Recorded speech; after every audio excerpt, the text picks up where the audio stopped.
assalamu alaikum bandiraɓe musidɓe tedduɓe yeɓoɓe Windaka TV onon kala on calminama e mbadi kurtidindi caggal calminal noon ko yettude Allah tigui dokkuɗen kattande e bawol ha mbawen jottade ɗo hen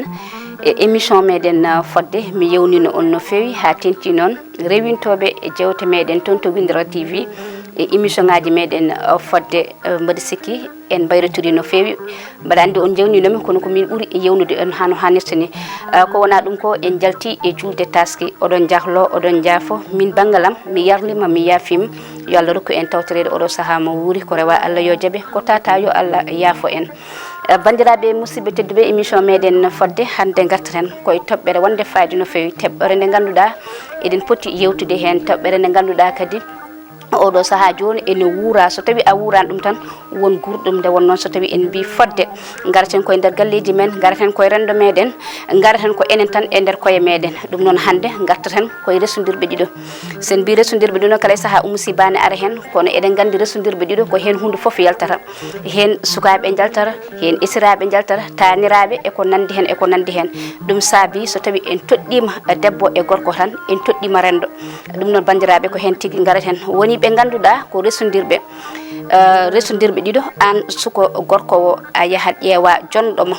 manam mo ganduɗa so tawi ko bande so tawi ko koddiɗo ma so tawi kadi ko Allah rendidino on hay so tawi ko on jiiɗa haydara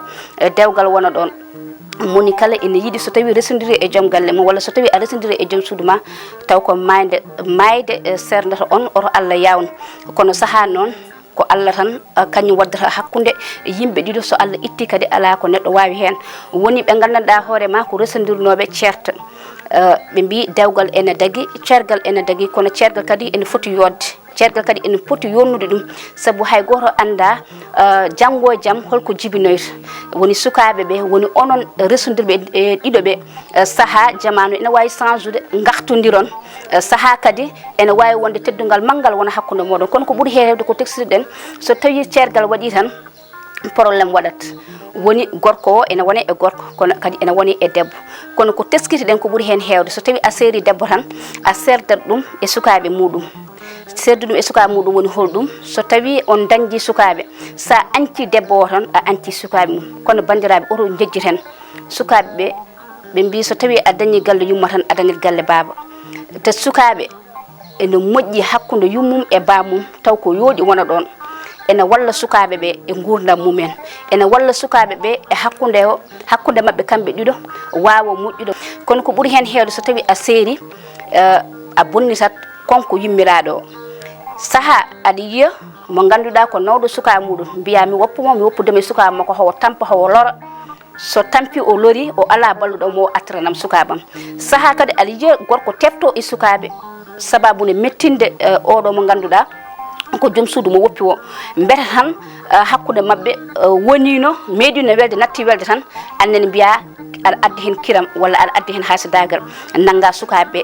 sinno tan aɗa tatanno ɓe gandanɗa hoore ma ne mbawi ne handema no hannirta ni ene moƴƴi nde wonno ɓe mbi wona jibinde woni gartude aɗa wawi jibinde ɓiye taw kañum ɓuurma fulla e fayda aɗa wawi jibinde ɓiye kadi taw ko an ɓuuri ɗum fulla e fayda wona jibinde woni gartude no halpulaar en keewi wiide ni kono ko ɓuuri hen hewde so tawi a seeri jomum ɗaldu ɗum e suka muɗum kono saɗa ɗaldu ɗum e suka muɗum oto ɗaldu ɗum junggo ɓolo aɗa yurno ɗum aɗa ƴeewa no jooɗiri aɗa ƴeewa ko mankira aɗa yurno sukaɓe ma jangde mum koltu mum ñamdu mum eko nandi hen kono ko ɓuuri hen hewde a woppat jomum yaha ha tampa ha lora sukaɓe jaaha ha mawna ha pirta daña hakkan hasidaga wona hakkude babiraɗo o e ɓiɓɓeɓe wiye ko yumma rewi ɗon taw ala wona yumma rewi ɗon nde wonnoon cukalel kala ko mbaɗanta ɗum harluƴoƴa kala ko mbawɗa haalde harluƴoƴa kono kala ko mbaɗanɗa ɗum yo won ko moƴƴi saabu yejjitta majjata maytata kala ko mbaɗanɗa ɗum kañum ne firti yitere muɗum ene daara te cukalel yejjitta joni so mawni dañi natti waɗande jinnaɗo muɗum wiye ayi ko yummum saabi saabu ko yummum naati e hakkude he kono noon an a yejjiti ko bannoɗa nden a yejjiti ka baɗɗonnoɓe abandonné a toppitaki jangde mabɓe a toppitaki ñamde mabɓe koltu mabɓe haydara ko yummaɓe ɓe jiyatno jamma e ñalawma subaka e kikiɗe walla ko kawiraɓe ɓe jiyatno jamma e ñalawma subaka e kikiɗe so waɗi heurel goto mbiya ko min jibini koye duholam aha ko duhol ma kono annen aɗa foti yonnude aɗa foti rewindade suka ma holto ngoni aɗa foti rewindade suka ma so tawi ene celli walla cellani won hande rewɓe hewɓe hande nana jogui sukaɓe mumen ko anduɓe hen holko saabi taw gorko ene jogui yaha resuya debbo goɗɗo dañde e muɗum ƴetta ɓende faw ɗumen dow oyo sukaɓe ɓeyto noon a waƴaka ɗumen holko saabi par ce que anci yummum yen ala wona noon foti wonde gartiren hakkillaji men gandi ko cukalel mawnata kala ko mbaɗɗa kala ko mbaɗanɗa ɗum jejjitta kala ko mbawɗa wiide ɗum kadi aussi jejjitta gande sukaɓe ko enen jibini ɗumen pondenɓe e sukaɓe woɗɓe ɓe ganduɗa e dañi ɗum banggue goɗɗo ene woni e rewɓe men garto e rewɓe ɓe kono ko woni e worɓe ko kadi ene heewi walla ƴetta ndesda ɗum bane debbo walla ƴetta ndesa debbo goɗɗo ɗalda ɗum sukaɓe yalli moƴƴina yalli wasa moƴƴina en mbiyani kamɓe foof boni en mbiyani kamɓe foof moƴƴidi wonko aɗa resde ɓiɓɓe ma fenata ha feewa wonko aɗa resde ɓiɓɓe ma moƴƴinta cukalel bona so cukalel boni noon attere yummum attirane yummum so cukalel boni noon wonata ko ɓi kaari kono so cukalel moƴƴi ko ɓiɓɗo yimɓe foof kono ko ɓuuri hen hewde bandiraɓe ko ɓuuri hen hewde needi ndi ene waɗi hen importance no feewi needi yumma e ɓiɗɗo wona sara ko yumma wawi e ɓiɗɗo ko ƴewata ko yurnitto ko ɗum goɗɗo wawanama ɗum e ɓiye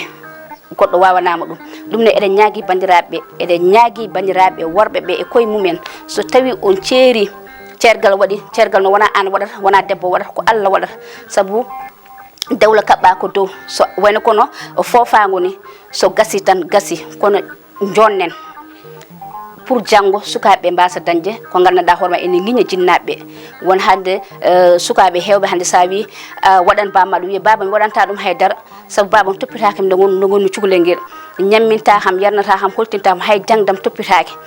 joni noon aɗa gandi ɗum kadi ko probléme nani kadi e rewɓe ɓe ganduɗa kañum henne ko sereteɓe e galle tan jaaha jeccita ko ni sukaɓe mumen nanɗo ha wayno leydi kono jinmi wiide tan kala neɗɗo mo gandanɗa hoorema Allah waddima e ɗum Allah waddi on so tawi Allah serti on gande ko Allah wanno Allah itti nanga ɗum no poɗɗa nangirde bana debbo ni nanga ɗum no poɗɗa nangirde joom suudu ma mo mbawnoɗa dañde foof no nangirɗa ɗum ni nanguira ɗum noon